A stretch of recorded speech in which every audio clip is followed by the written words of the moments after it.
60 দিন আগে তফসিল ভোট ছাড়া কিছু ভাবছি না বলেছে ইসি সচিব।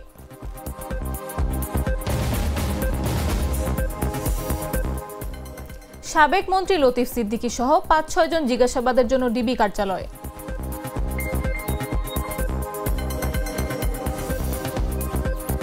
যথাযথ প্রক্রিয়ায় বাংলাদেশে পুশিং করা হচ্ছে দাবি বিএসএফ ডিজির।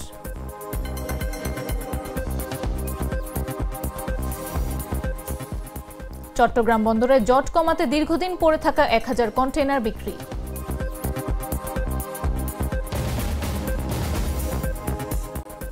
এবং পানি ছাড়ল ভারত, পাকিস্তানে বন্যায় ২৫ জনের মৃত্যু।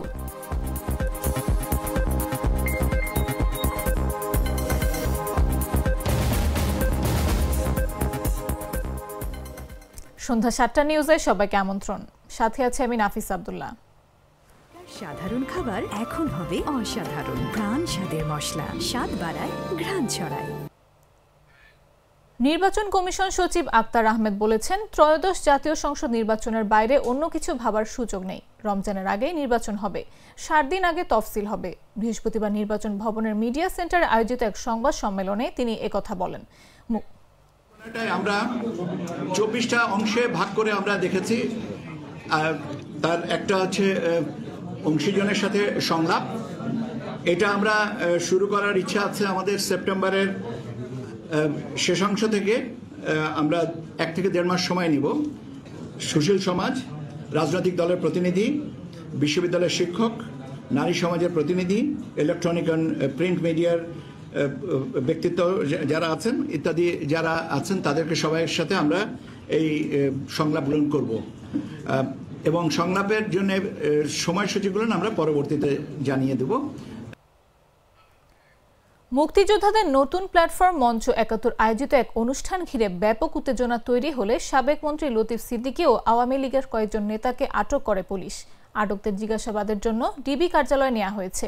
বৃহস্পতিবার দুপুর ১২টার দিকে ঢাকা রিপোর্টার ইউনিটিতে এ ঘটনা ঘটে। সেখান থেকেই তাদের আটক করে পুলিশ। বিষয়টি নিশ্চিত করেছেন শাহবাগ থানার ভারপ্রাপ্ত কর্মকর্তা খালিদ মনসুর। তিনি বলেন, সাবেক মন্ত্রী লতিফ সিদ্দিকী সহ ৫-৬ জনকে জিজ্ঞাসাবাদের জন্য ডিবি কার্যালয়ে নেওয়া হয়েছে। তাদের গ্রেফতার দেখানো হবে কিনা জানতে চাইলে খালিদ মনসুর বলেন, ডিবি কার্যালয়ে জিজ্ঞাসাবাদ শেষে বিস্তারিত জানা যাবে, এই মুহূর্তে বলতে পারছি না। এর আগে এ বিষয়ে জানতে চাইলে ঢাকা মহানগর পুলিশের রমনা বিভাগের উপপুলিশ কমিশনার মোহাম্মদ মাসুদ আলম বলেন, মবের শিকার যেন না হন লতিফ সিদ্দিকী, তাই তাকে এবং তার কয়েকজন সহযোগীকে পুলিশ হেফাজতে নেওয়া হয়েছে। তিনি পুলিশ হেফাজতে রয়েছেন।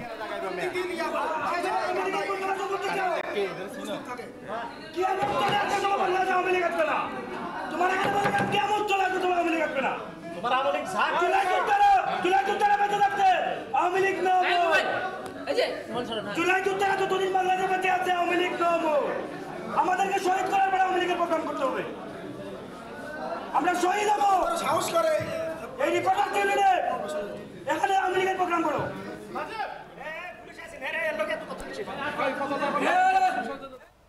যথাযথ প্রক্রিয়া অনুসরণ করে বাংলাদেশে পুশব্যাক ইন করানো হচ্ছে বলে দাবি করেছেন ভারতীয় সীমান্তরক্ষী বাহিনীর মহাপরিচালক শ্রী দলজিৎ সিং চৌধুরী। তিনি বলেন, শুধুমাত্র যারা অবৈধ অনুপ্রবেশকারী তাদেরকে নিয়েই নিয়ম মেনে পুশিং করা হচ্ছে। এখন পর্যন্ত ৫৫০ জনকে বিজিবির হাতে তুলে দেওয়া হয়েছে। এই সংক্রান্ত ২,৪০০ কেস যাচাই প্রক্রিয়া চলছে। এ বিষয়ে বাংলাদেশ হাইকমিশন সহযোগিতা করছে।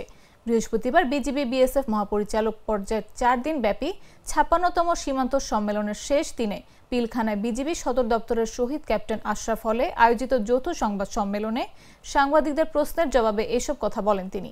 এ সময় সেখানে উপস্থিত ছিলেন বিজিবি মহাপরিচালক মেজর জেনারেল মোহাম্মদ আশরাফুজ্জামান সিদ্দিকী সহ বাহিনীর শীর্ষ কর্মকর্তারা।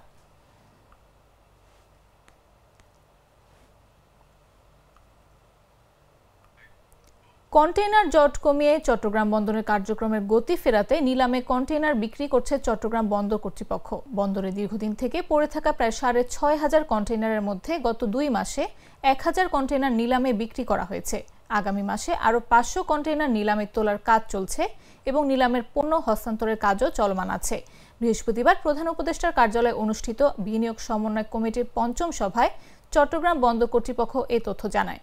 প্রধান উপদেষ্টার আন্তর্জাতিক বিষয় সংক্রান্ত বিশেষ দূত লুৎফে সিদ্দিকের সভাপতিত্বে অনুষ্ঠিত সভায় আরও উপস্থিত ছিলেন বাংলাদেশ ব্যাংকের governor doctor Ahsan H Mansur ও জাতীয় রাজস্ব বোর্ডের চেয়ারম্যান মোহাম্মদ আব্দুর রহমান খান। এছাড়া বৈঠকে বাণিজ্য মন্ত্রণালয়, চট্টগ্রাম বন্দর কর্তৃপক্ষ, চট্টগ্রাম কাস্টমস হাউস সহ বিভিন্ন সরকারি বেসরকারি প্রতিষ্ঠানের ঊর্ধ্বতন কর্মকর্তারা উপস্থিত ছিলেন।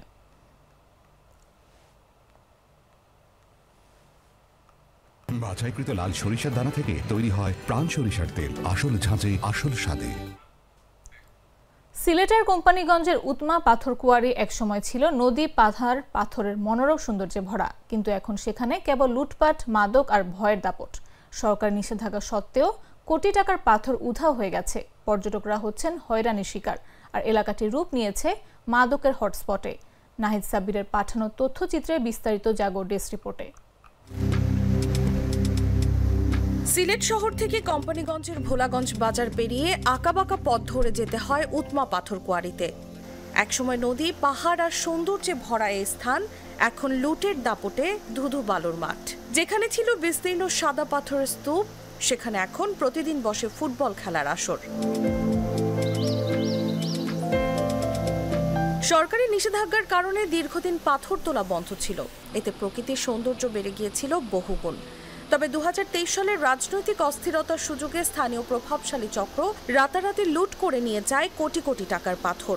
প্রশাসন কিছু মরা পাথর জব্দ করলেও ভালো মানের সব পাথর উধাও হয়ে যায়।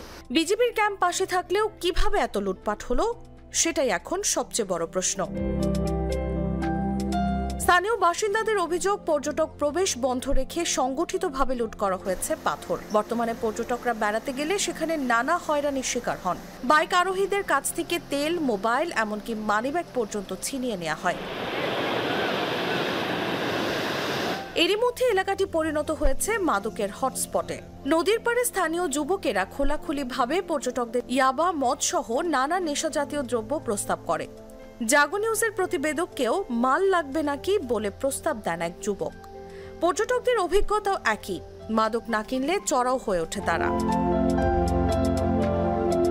মাদকদ্রব্য নিয়ন্ত্রণ অধিদপ্তর জানায়, সীমান্ত দিয়ে মাদক প্রবাহ বন্ধে অভিযান চলছে, তবে সরবরাহ পুরোপুরি বন্ধ করা সম্ভব হয়নি। সীমান্ত দিয়ে মাদক প্রবেশের সঙ্গে সঙ্গেই মামলা করা হলেও চক্রটি আবার নতুন পথে সরবরাহ করছে। খনিজ সম্পদ উন্নয়ন ব্যুরো বিএমটির তথ্য মতে উৎমা পাথর কোয়ারির আয়তন প্রায় 306 একর। এত বিশাল জায়গা থেকে পাথর উধাও হয়ে যাওয়া প্রশাসনের নজরদারি নিয়ে প্রশ্ন তুলেছে স্থানীয়রা। উৎমা কোয়ারির সৌন্দর্য এখন অতীতের গল্প। লুটপাট, মাদক ও ভয় সব মিলিয়ে সীমান্তের এই এলাকা পরিণত হয়েছে অরক্ষিত জনপদে। নিউজ ডেস্ক, জাগো নিউজ। প্রাণ কফি ক্যান্ডি, কররা কফি, কঠিন স্বাদে। হাইকে বলো বাই। জানাবো আন্তর্জাতিক সংবাদ।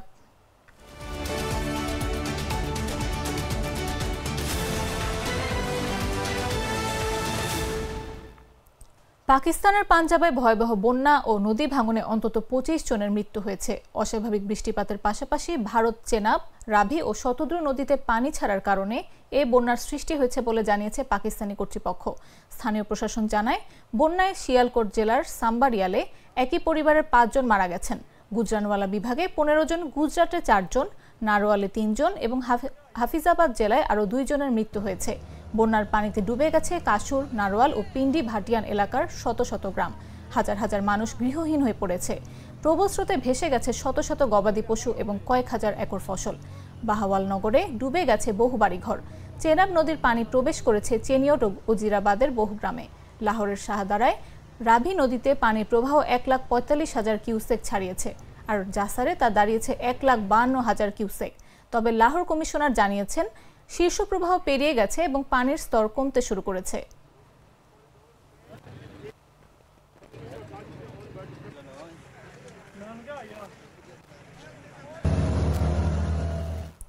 মার্কিন চাপের মুখে এক হচ্ছে 3 পরাশক্তি চীন, রাশিয়া ও ভারত। আগামী সপ্তাহে চীনের থিয়েনচিনে আয়োজিত নিরাপত্তা সম্মেলনে একই মঞ্চে উঠবেন শি জিনপিং, ভ্লাদিমির পুতিন আর নরেন্দ্র মোদী।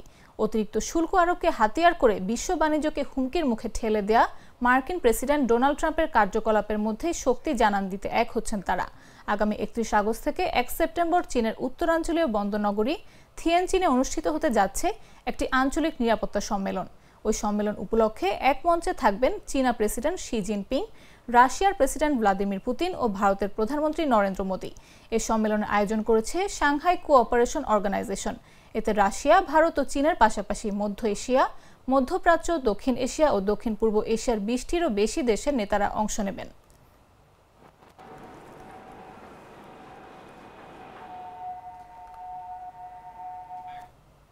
সংবাদ শেষ করব খেলার খবর জানিয়ে।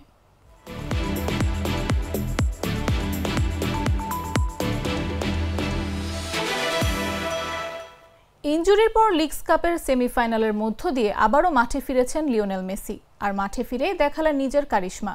জোড়া গোল করে মিয়ামিকে তুললেন লিগস কাপের ফাইনালে। চেল স্টেডিয়ামে অরল্যান্ডো সিটির বিপক্ষে 3-1 গোলে জয় পায় ইন্টার মিয়ামি। মেসির জোড়া গোল ছাড়াও বাকি গোলটি এসেছে তেলাস্কো সেগোভিয়ার পা থেকে। মিয়ামির এই দুর্দান্ত জয়ের ম্যাচে অবশ্য প্রথমে পিছিয়ে পড়ে তারা। প্রথম হাফে যোগ করার সময়ের প্রথম মিনিটে পাসালিচের গোলে এগিয়ে যায় অরল্যান্ডো সিটি। তবে দ্বিতীয় হাফে ম্যাচ নিজেদের নিয়ন্ত্রণে নেয় মিয়ামি। যদিও সমতায় ফিরতে কিছুটা সময় লাগে মিয়ামির। ৭৭তম মিনিটে পেনাল্টি থেকে গোল করে মিয়ামিকে সমতায় ফেরান মেসি। পরের গোলটিও তার।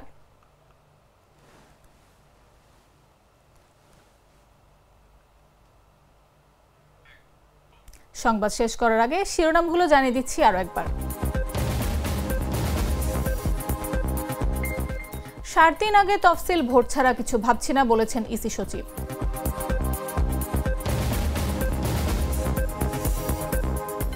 সাবেক মন্ত্রী লতিফ সিদ্দিকী সহ 5-6 জন জিজ্ঞাসাবাদের জন্য ডিবি কার্যালয়।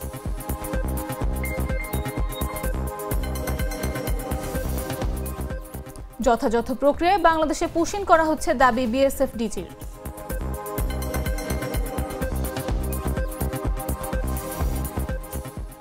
চট্টগ্রাম বন্দরে জট কমাতে দীর্ঘদিন পড়ে থাকা 1000 কন্টেইনার বিক্রি।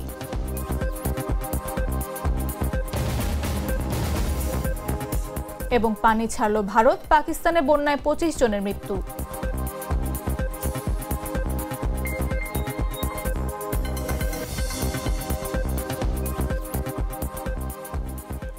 দর্শক, এই ছিল এখনকার মতো। প্রতি মুহূর্তের সর্বশেষ খবর পেতে ভিজিট করুন jagonews24.com, ফলো করুন আমাদের ভেরিফাইড ফেসবুক পেজ এবং সাবস্ক্রাইব করুন জাগো নিউজের ইউটিউব চ্যানেল। এতক্ষণ সাথে থাকার জন্য ধন্যবাদ সবাইকে।